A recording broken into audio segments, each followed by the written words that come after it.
Hello everyone, আশা করি সকলে ভালো আছেন। সাকিব দেব একসাথে দেখা আসবে খুব শীঘ্রই। রিসেন্টলি দুবাইয়ে তিনি খাদানের প্রিমিয়ারে গিয়েছিলেন দেবদা। তখন এক সাংবাদিক প্রশ্ন করে যে বাংলাদেশের আমি যেমন কলকাতার সুপারস্টার, আমাদের একজন সুপারস্টার ছিলেন সাকিব খান, এখন কি আপনাদের দুজনকে মানুষ দেখতেই চায় প্রায় একসাথে? তখন দেব উত্তরে লেখেন, হ্যাঁ সাকিবের সাথে আমার কাজ করার অন্যভাবে বলেছে, আমি এখন ওইভাবে বলতে পারবো না।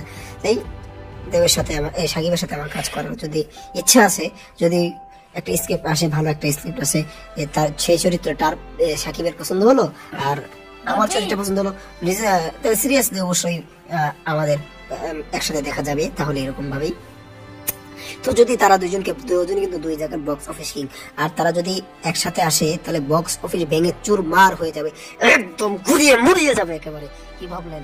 তখন কেউ তাদের সামনে টিকতে পারবে না। আবার যদি হিট আসে তাহলে তো আরো বড় হয়ে যাবে, কারণ জিত তো আসবে 2026 সালে কোরবানি ঈদে, তো আরো বড় বাস্ট হবে।